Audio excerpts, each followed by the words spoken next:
यासोबतच स्थानिक आमदार भरत गोगावले यांनी काय माहिती दिली आम्ही जाणून घेतली आहे। जेव्हा मला रात्री आमचे कार्यकर्ते तिथे गेले, कारण तिथे बाजूला गॅरेज आहे, शिवकृपा गॅरेज आहे पुलाच्या इकडच्या तोंडाला, आणि ज्यावेळेला त्या लोकांना मोठा आवाज झाला असं कळलं, पाहिले तरी की आवाज कसला झाला म्हणून ते बाहेर आले तिथे, आणि त्यावेळेला तिथं पाहिलं तिथून बोलले की ज्या गाड्या येत होत्या ते एक एक गाडी येते आणि झटकन म्हणून ते सगळं त्यांनी आरडाओरडा केला। मग काही आमचे पदाधिकारी कार्यकर्ते, आमच्या पंचायत समिती सदस्य निलेश महाडिक सगळे लोक तिथे गेले स्पॉटवरती, पोलिसांना लगेच सांगितलं, तहसीलदार आले, आणि नंतर गेल्यानंतर त्यांनी पाहिलं तर संपूर्ण जवळजवळ 75 ते 80% पूल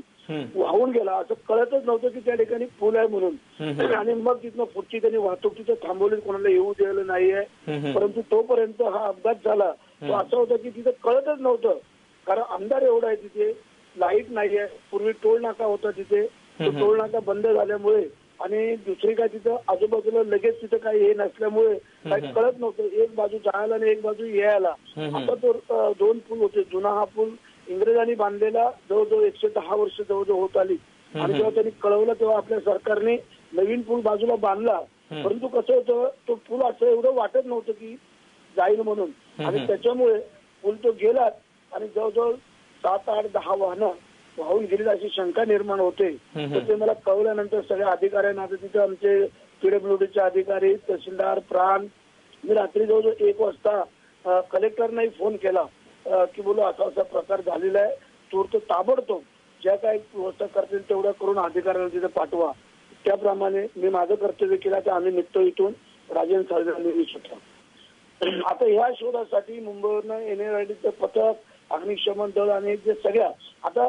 प्रवाह असा येतो की 2 नद्या मोठ्या, एक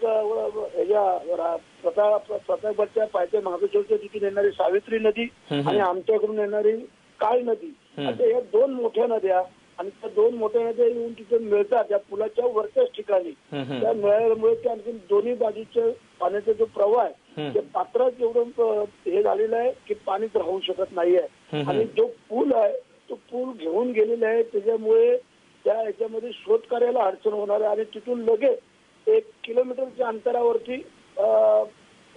खाडी तयार, म्हणजे समुद्राला तयार होते, दासगावची जी खाडी आमची म्हटली जात आहे त्या तिथून, आणि त्याच्यामुळे फार मोठी भीती निर्माण झालेली आहे। आणि मग पुढे गेल्यानंतर तिकडून गांधारी नदी एक येते रायगडच्या तिकडून, ती आणखीन मिळते त्या समुद्राला, म्हणजे अशा प्रकारे या 3 मोठ्या नद्या, तिकडून विनेऱ्या साईडने एक नदी येते, अशा ह्या 4-5 नद्या मोठ्या त्याला मिळतात, आणि मध्ये पाण्याचा प्रचंड वाढ झालेली दिसते, आणि त्याच्यामुळे शोध करायला अडचण आहे।